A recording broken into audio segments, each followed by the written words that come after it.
Welcome to Stories from Palestine podcast. My name is Crystal and I'm your host.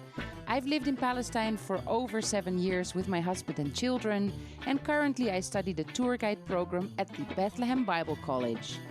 Due to the corona pandemic, tourism has completely stopped and I found my way to podcasting. Every week on Monday there's a new episode. If you enjoy listening and you want to support the podcast, you can do so by signing up for the newsletter, following Stories from Palestine on Instagram and Facebook, leaving a review, or just tell me what you think, because it is a bit lonely otherwise for me as a podcast maker without any feedback. And you can also support the podcast on the Ko-fi platform. This week's donations I will share with my colleague students of the tour guide program to cover expenses for the excursions we need to do, because many students have lost their income due to the pandemic and they would not be able to afford it. So if you had wanted to make a donation at some point, do it now. They will be very grateful. All the links can be found in the show notes and on the website storiesfrompalestine.info.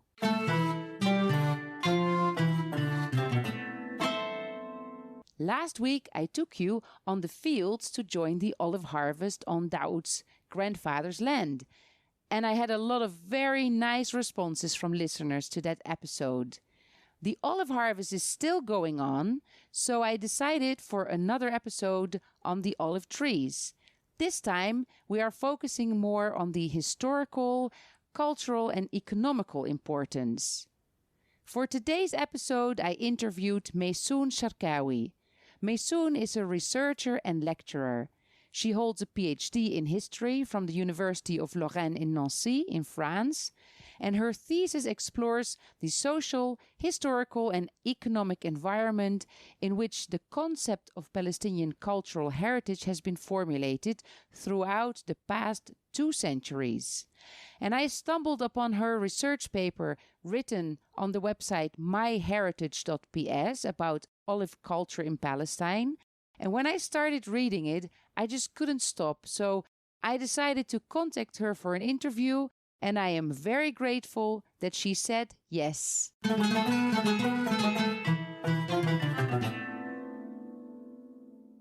Maysoon, I found your report introducing olive culture in Palestine on the internet when I was looking for more information on the olive trees. And I have to say, I thought I already knew a lot about the olive trees and olive oil and olive harvest because I've been doing it for 10 years, but I couldn't stop reading. It was so interesting. You wrote in such a way that I feel the connection of the olive tree with the land, with the people, with the culture. And it was for a website called myheritage.ps. And there is a project, My Heritage, My Identity. And that's what it was written for. Yes. Can you just introduce yourself, who you are, what you do, and say something about this project?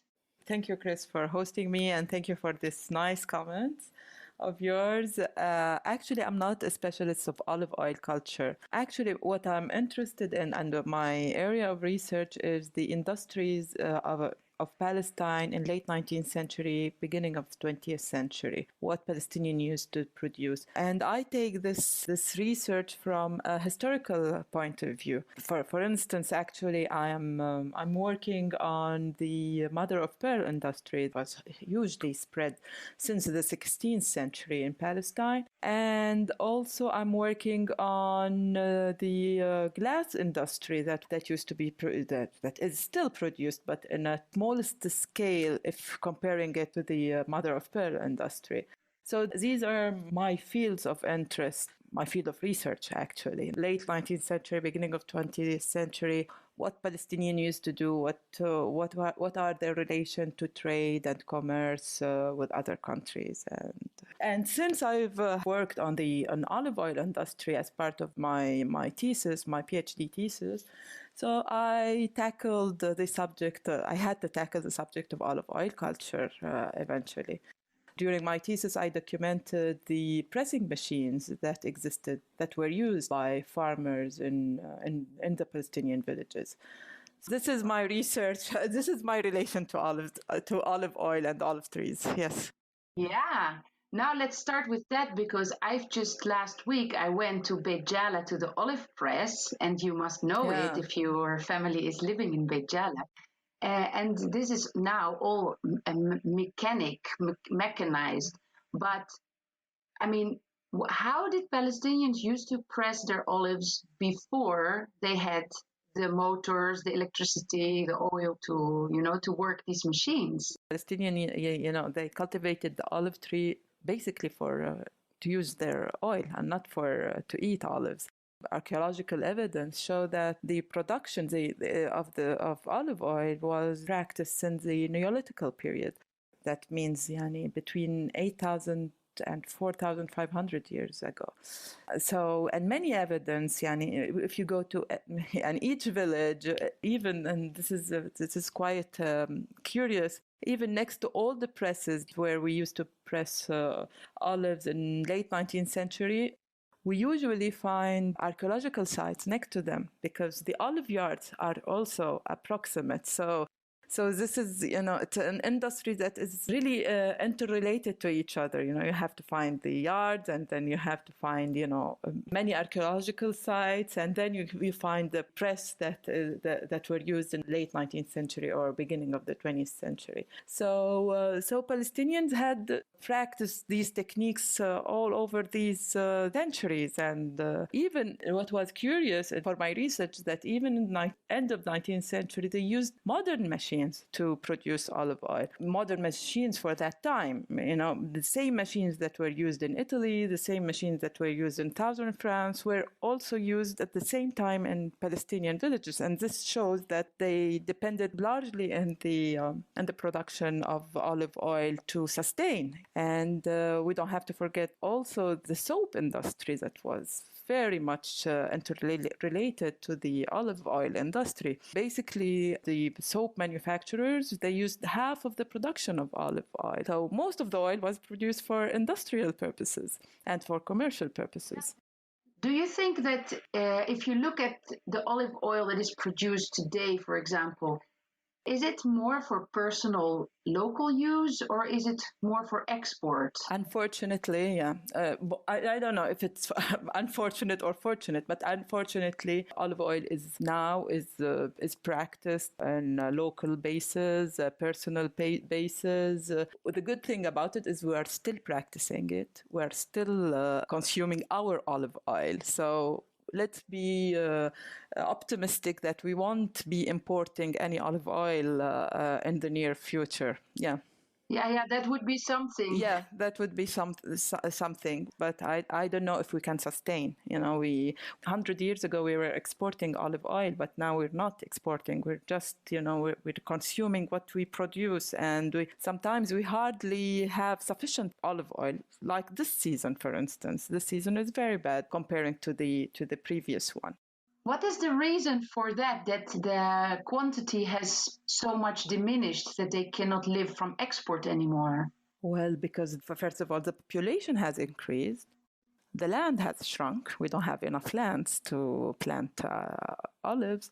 So these are the main reasons that we don't have enough oil to satisfy the national demands, if we can say. What would you say are the main challenges that farmers have these days with their olive production and their olive harvest, for example?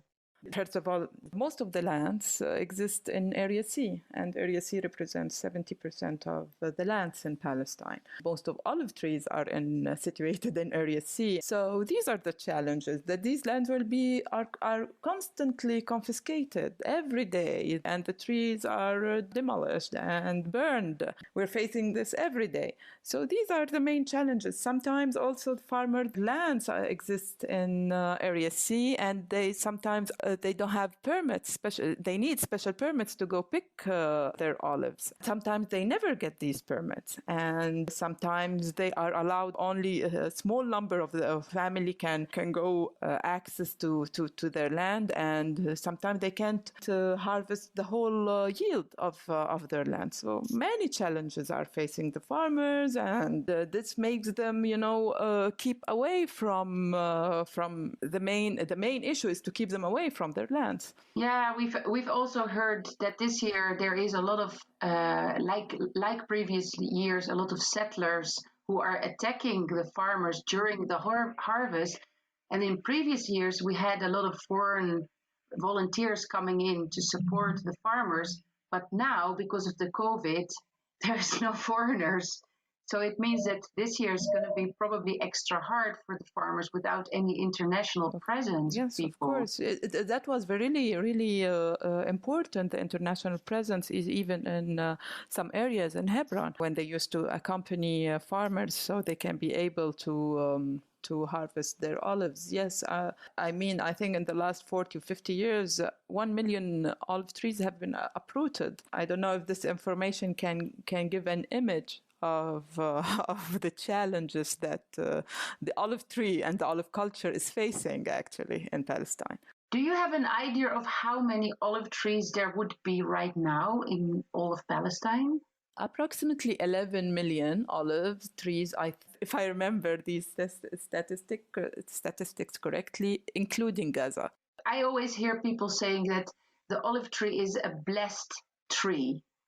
Can you explain that? Why would people say that about the olive tree? Well, because it was mentioned in the three monotheistic religions that largely exist in this land, and it was important for previous civilizations and culture. So it's normal that even when monotheistic religions came, the culture stayed important. What would you say that olive trees require from people? How much care do they need? How much do you need to, like, for example, the grapes, you need to prune them and you need to care for them a lot. Is it the same with the olive tree? Actually, the olive tree, they don't need much care during the whole year, but they need a lot of care during the harvest season, because we don't have, it's really very bad for the tree if we shake it to pick the olives, if we hit the branches to pick the olives, and even some agronomists say that we have to milk the olives, exactly how milking a cow or a goat.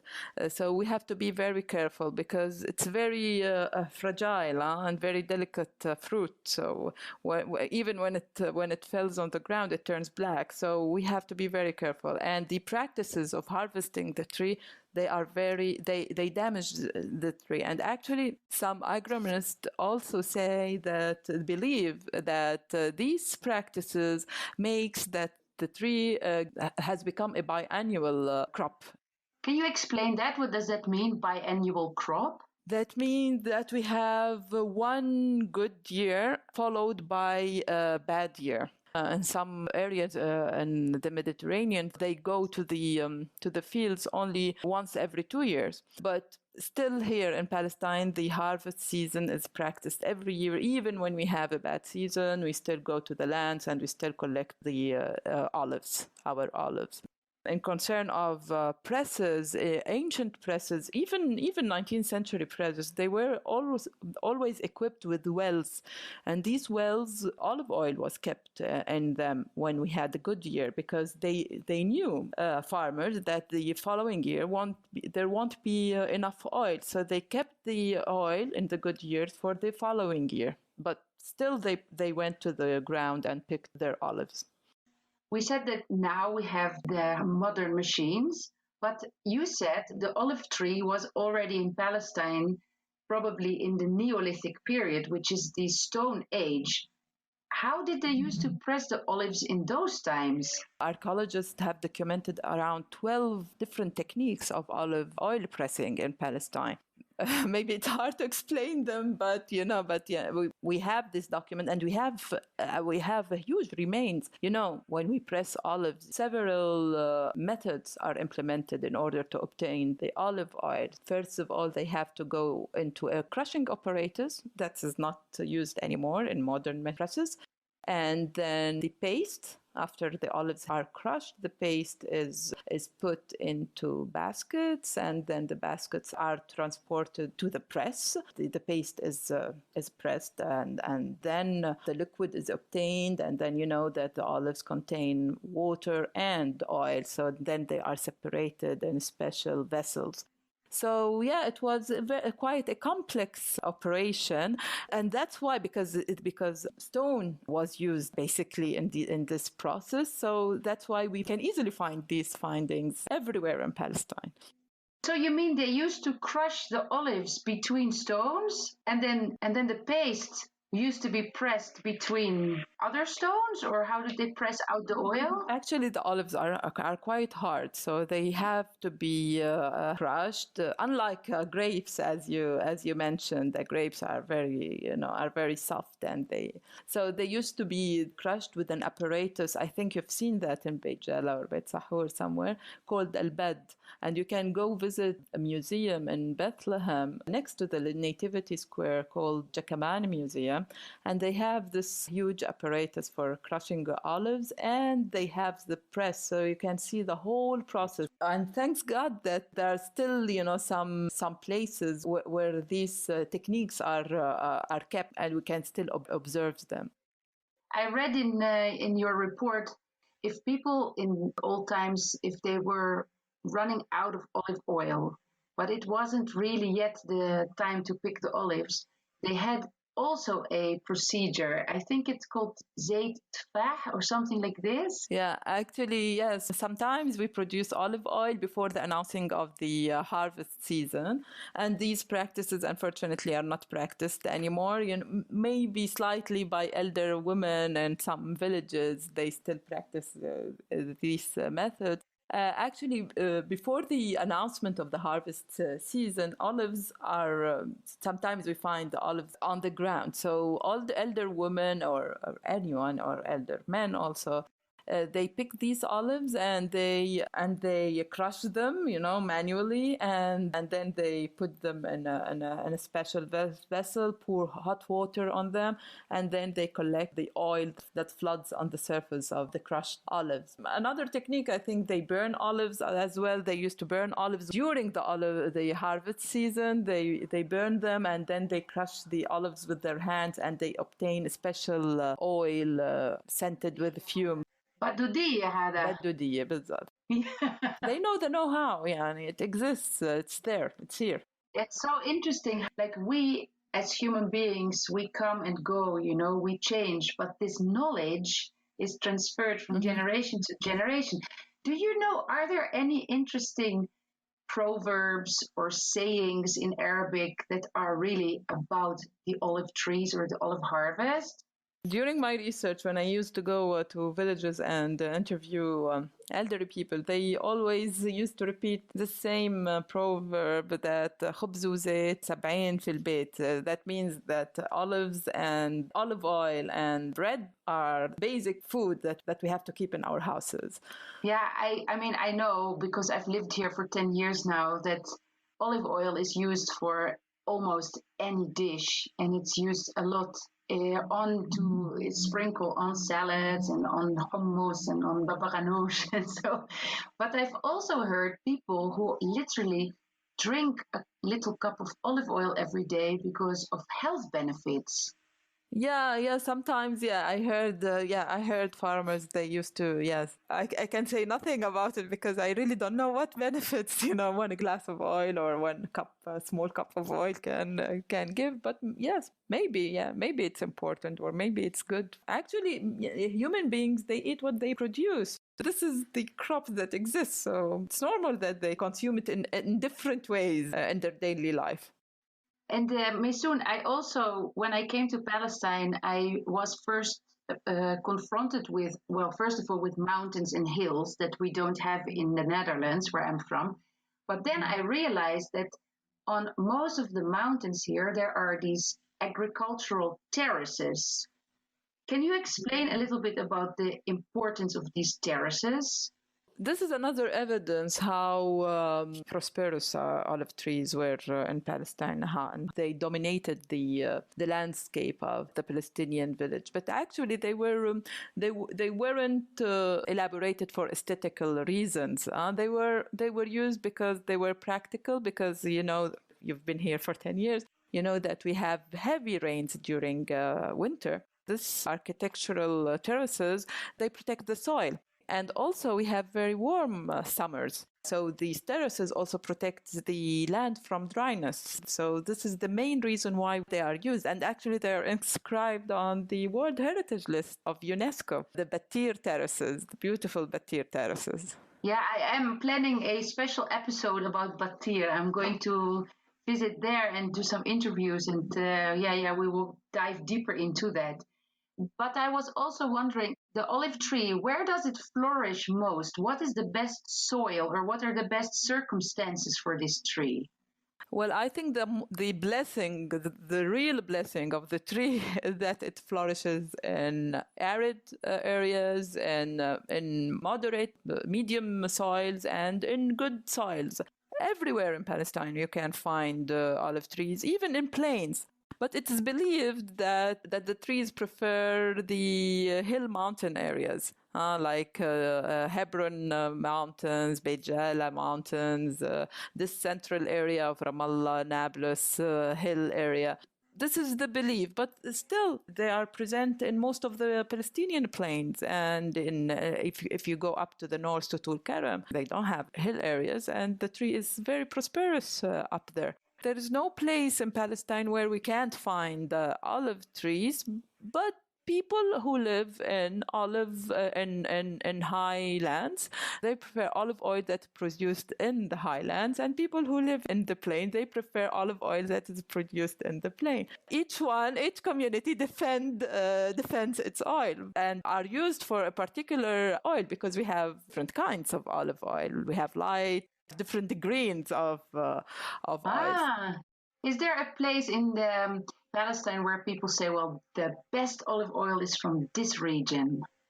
In Rameh, in historical Palestine, and in a village called Rameh village, and they say that it has the best olive oil, and Beit Jala as well has this reputation. People quite repeat these two towns when they want to refer to the best oil of Palestine. And when it comes to the oldest olive trees, because also we always hear about the oldest trees here, the oldest trees there. When you did your research, which places were mentioned to you, or which did you visit? Yeah, most of them actually. And this is what we hear.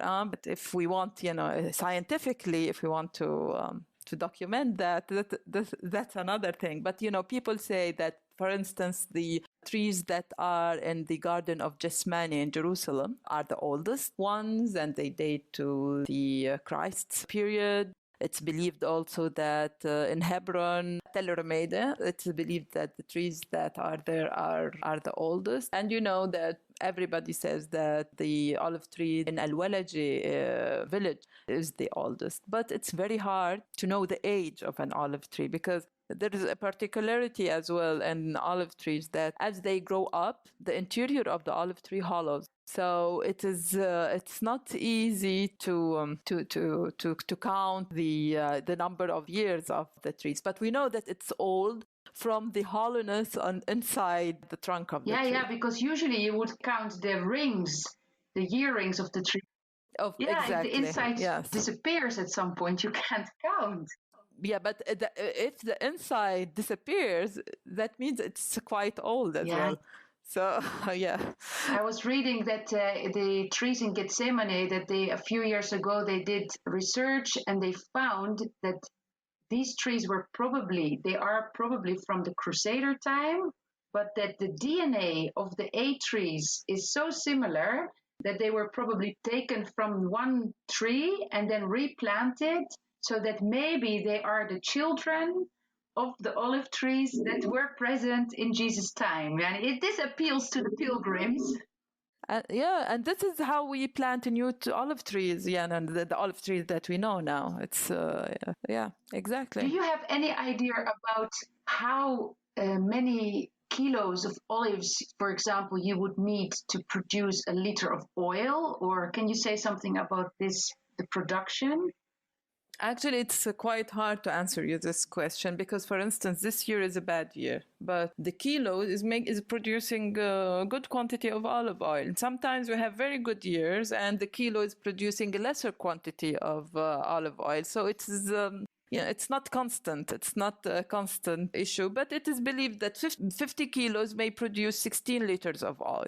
Okay, 50 kilos, 16 liters. Yeah, this is what farmers say, sometimes, but I don't know how much each kilo really represent in liters. Yeah, it's hard to tell. Yeah, it will also depend on the percentage of the oil, they always say, because one year the percentage of oil could be much higher than the other year. Exactly, the percentage of oil each year.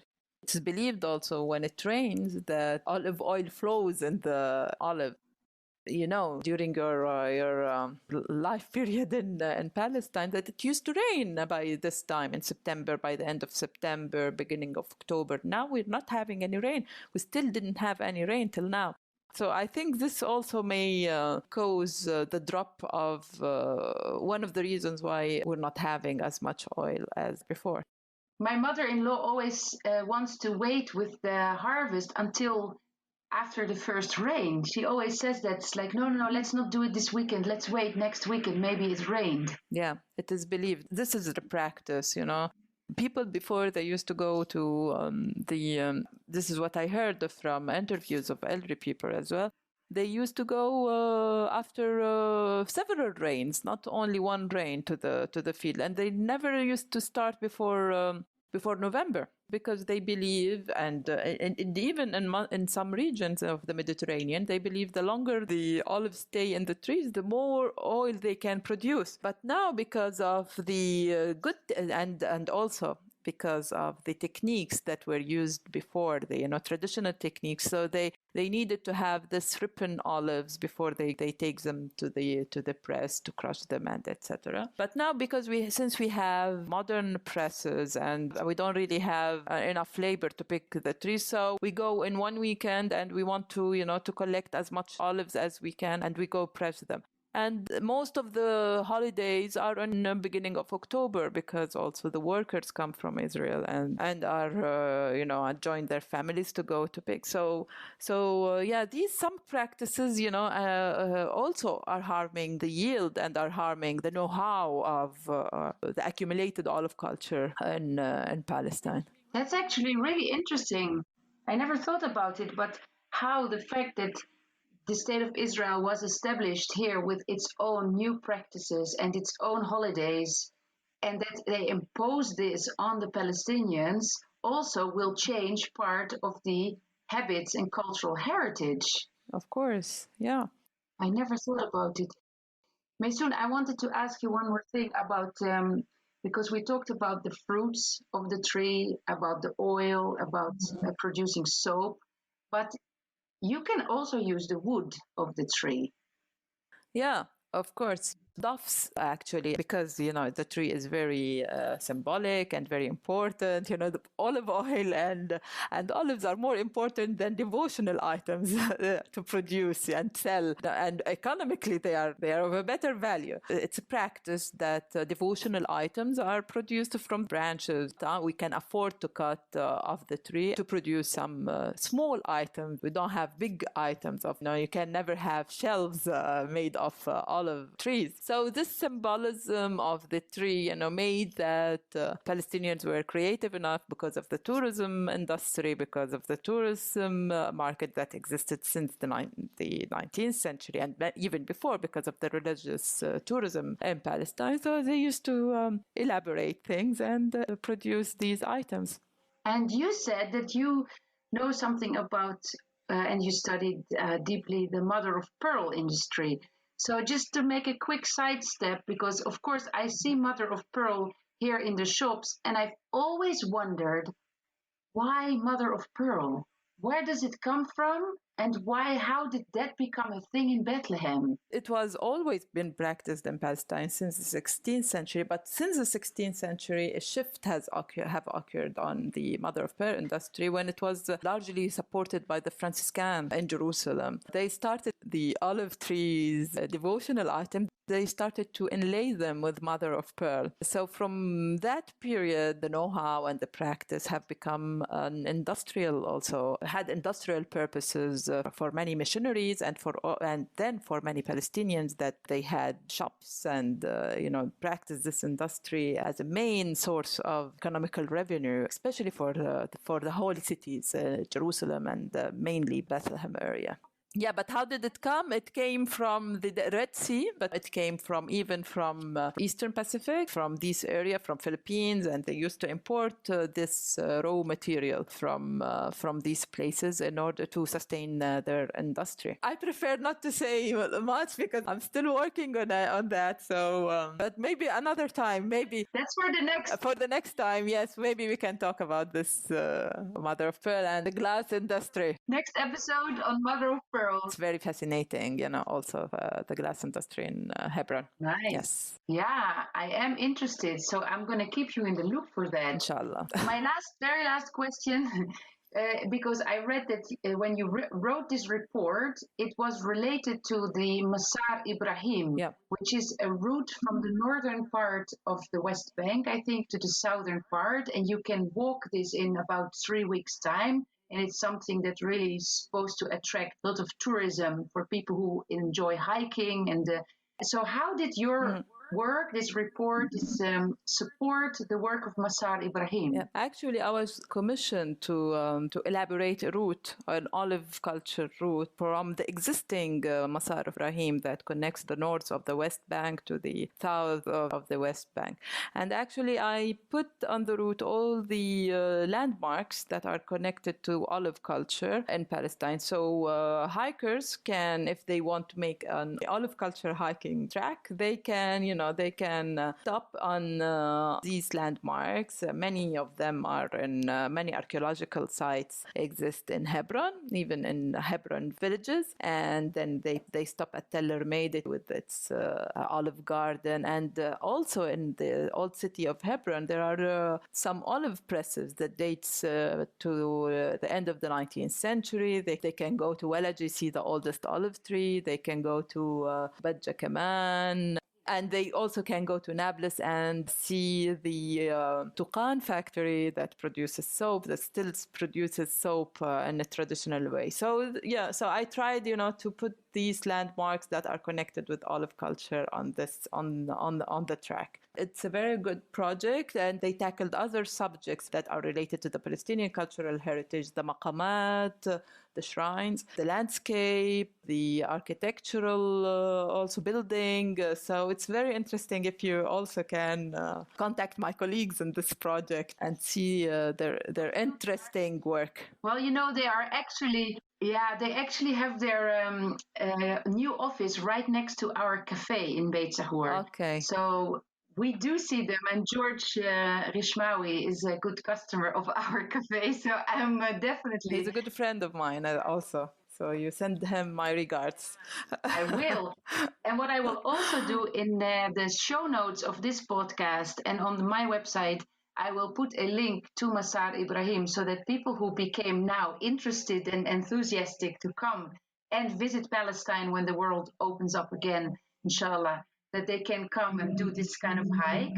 And I will post the link to the website where your report was published. So people can read it. They can see what other things there are on that website. Interesting. And if they have any more detailed questions, they can always find your email address somewhere and contact you. Thank you. I want to thank you very much. I really enjoyed learning from you. Thank you, Chris. Thank you. And I hope someday we will see each other in real.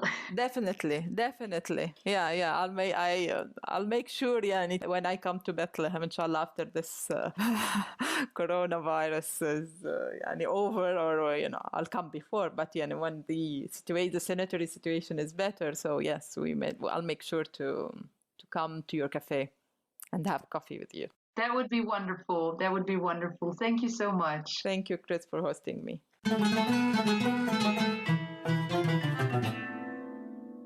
And every week, my daughter Louisa is teaching you a word in Arabic. So let's see which words we can learn from her today. Louisa, how do you say in Arabic olive oil? زيت زيتون. And Louisa, how do you say in Arabic olive leaf? ورق زيتون. And how do you say olive wood? خشب زيتون.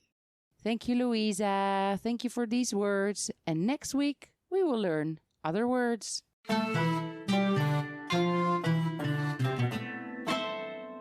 I hope you enjoyed this episode about the importance of the olive trees in Palestine and also last week's episode about the olive harvest.